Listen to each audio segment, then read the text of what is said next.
Good morning, all. It is 6:30 and we are headed to Chicago for the Eclipse Soccer Club Spring. That was a rolling stop in case anyone caught that on video. To the Eclipse Spring Classic based in the area around Oak Brook, Illinois. It's about a 6-hour drive, and I'm excited for the weekend. Looks like tough weather conditions for us tomorrow. Forecast is 45 and rainy, which is super difficult for young kids, and it's gonna be tough. Sunday looks a little bit warmer and dry, at least. So we'll see how things go. We are going to play 7v7. We have 10 players on our roster, so no guest players needed this weekend. Kenny is still battling some Osgood-Schlatter and some pain in her knee.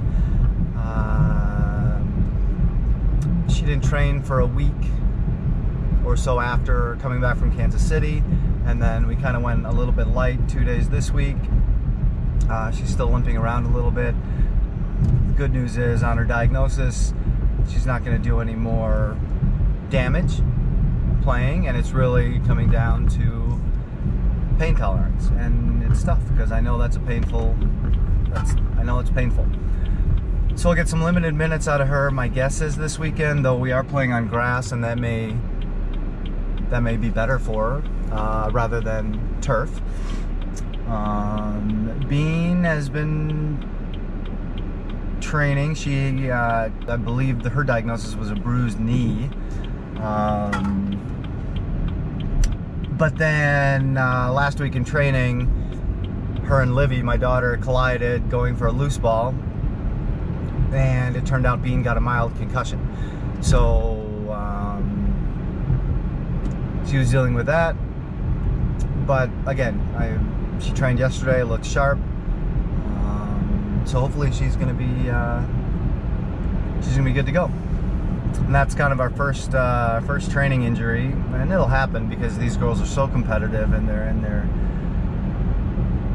they're tough players. And Livy and Bean are definitely two of the players on the team that would tackle a fire hydrant if it had a ball. And I use that saying quite a bit, but it's very true, and especially for those two girls. So just a kind of a freak accident. I think Bean's head ran into Livy's sternum, but looks like she's recovered, and we're glad for that. So we have 5 teams in our group, and so there's no official championship game. We'll play the other 4 teams in our group 2 games tomorrow and 2 games Sunday, and whoever has the most points will be declared the champion of the event. There are 3 brackets at the 2009 girls age group. We're in the top bracket with 4 other teams, and then there is a B bracket with, I believe, 6 teams, maybe 8, and then there is a C bracket with another 6 to 8 teams, I believe. So a lot of interest, and again, we're going to see, hopefully find tough competition at our age group, continue to try to identify our individual and collective strengths and weaknesses, so that we can design training sessions to make the kids better. That's one of the primary goals of the weekend. Secondary, but maybe even more important, even though I'm calling it secondary, is just the team bonding that happens on these road trips. We saw it in Kansas City, and trips like that bring the team closer together. I expect the same after the hotel antics and in the pool and the meals and everything that our illustrious team manager Alana has coordinated. And again, that camaraderie and that gelling and that team culture and vibe that's being built is critically important, not only for the enjoyment of the kids, but also for the level that they want to play at. And I'm going to talk about that in a second because I have to stop and get some coffee. Alright, I'm back. Armed with coffee and ready to battle the 494 eastbound traffic for a little bit. But as I was saying, I believe that team cohesion is a super important part of, again, not only enjoyment, which is the primary thing at this age group, but also performance. And again, I can only base this on my own personal experiences. Then that stems back to the early days of the Minnesota Thunder, the pro team that helped launch the Minnesota Thunder Academy. Our first season was as an amateur club in 1990. I was still in college. And our coach at that time, Buzz Lagos, had two sons, Manuel and Gerard, that I had grown up with playing against. They played in the Blackhawks, I played in Rochester, went to camps together, played on the Minnesota State Select team together, along with a core group of 17 other Minnesota kids. And the Thunder came into existence because Buzz, who was the coach of many of those players through the Blackhawks Soccer Club and through St. Paul Academy High School, and also the coach of the Minnesota State Select team, wanted something more for his sons and this group of guys wanted more competition, a higher level competition past the youth game.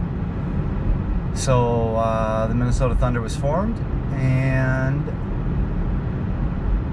our first season was 5 exhibition games against pro teams, and we were all just a bunch of kids from Minnesota.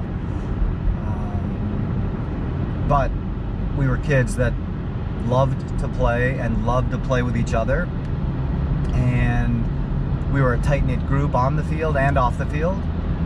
We hung out together off the field, and that type of bond made us run through brick walls for each other. And that was a huge part of the success of the Thunder in the early days. We went 5-0 that season against established professional teams. And had a number of very successful seasons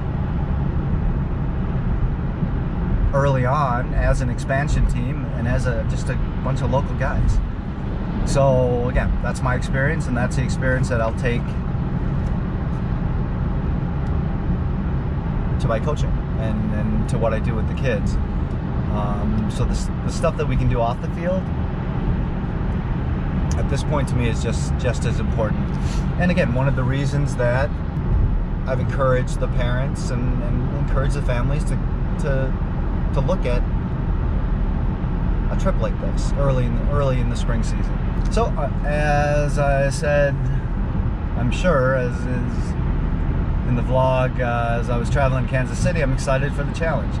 We'll be battling weather. I have no idea what the field conditions will be. We're at 3 different field sites for our games, and one of the reasons I'm heading early to Chicago is to make sure I can go and scope out those field sites.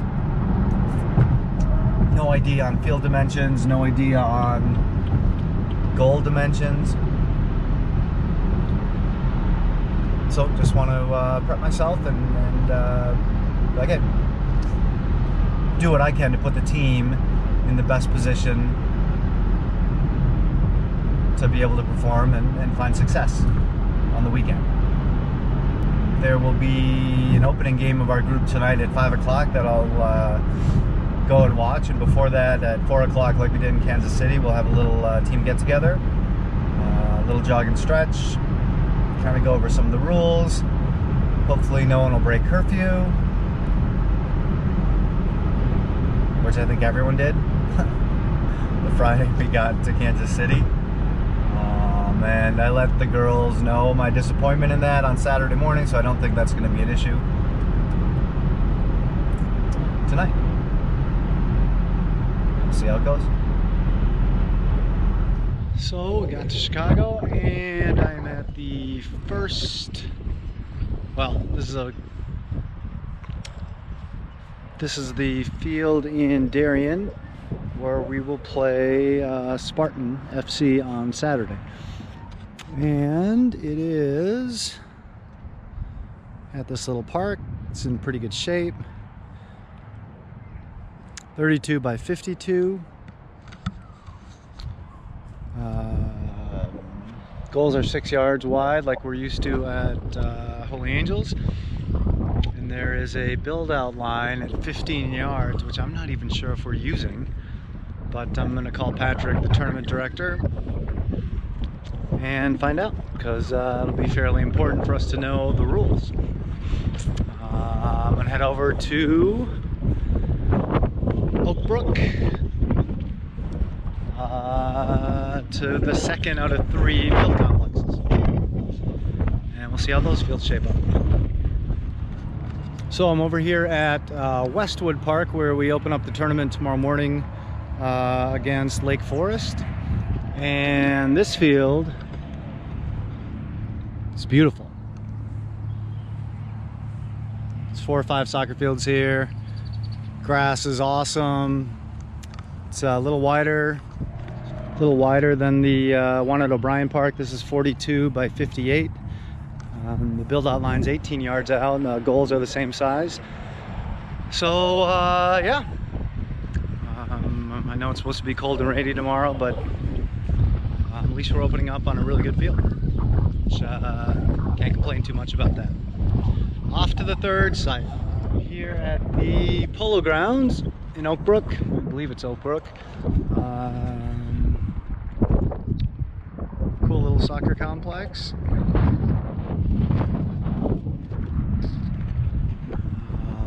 Grass is really short, should play like turf. This field is where we will finish the tournament on Sunday versus the Roadrunner Soccer Club. It's 38 wide, 56 long, and again the goals are consistent and 6 yards wide, which is good. For some of the people I had talked to in the club that had come down here last year, they said the field dimensions and goal widths varied dramatically, but fairly consistent for us, which is good. We can allows us to plan a little bit. And this is a cool little venue for the final game. All right, and in the distance, as fortune would have it, I see a golf course, which hopefully means a driving range, and I can go play for a little bit or practice for a little bit before heading to the hotel to check in. Then we have a team meeting at 5. Then I'm going to be back out at one of these complexes, I can't remember which one, to watch a game tonight at 5 o'clock. And we'll see what happens. So it's about 5:20, and I'm out here at one of the fields. I don't know which one I'm at. Watching Eclipse and the Roadrunners play behind me. And Eclipse is pretty good. They play 2-3-1, and they have some danger players for sure. The Roadrunners team is in a 3-2-1 and just not as athletic, not as technical as the Eclipse group, which is to be expected. I don't know exactly how things work here, but I'm pretty sure Eclipse is more of a magnet club, and I'm sure they draw players from multiple geographic areas, similar to what MTA does. Where the Roadrunners, I believe, are more of a community-based club. I'm not sure about that, but that's my guess.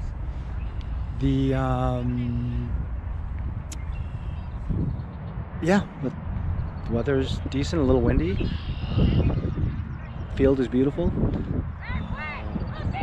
So we'll see. We're gonna have to give some thought on how to handle Eclipse's attack, and it's probably going to be easier for us to play 3 in the back against them, just because it's easier for the central right and left defenders to mark up against their wide mids and their center point player. But I don't know yet. I don't know. I'd like to try the 2-3-1 this week, just because I think that's a position that's going to give us a little more. It's going to help us more in the long run, by especially with our two defenders instead of 3 now having to cover for each other and shift across the field, all of which is important as the kids grow older. And it may, short term, it may hurt us a little bit, but ultimately I think that's something that we want to work towards. It is interesting that they're playing with one of my favorite rules ever, which is a hockey style substitutions. And I used to run indoor leagues in the early 2000s and had that rule implemented, which got a lot of weird feedback from coaches who were like, no, this isn't like hockey, this isn't soccer. But at the younger age groups, it's all about playing time. And why do we want to waste 5 minutes of a 25-minute half in total in substitutions with stopping the play and not allowing the kids to play when we could just sub them in and out? So I was super excited to see that rule in play here, and I just think that's great. It's great. It'll be super fun, and again, to maximize the playing time that we have here this weekend. Eclipse is up 3-1. Game's well under control. I don't expect the Roadrunner team to be able to mount any kind of comeback, but I'll stick it out probably here and watch probably for sure the first half and then midway through the second half, and then back to the hotel.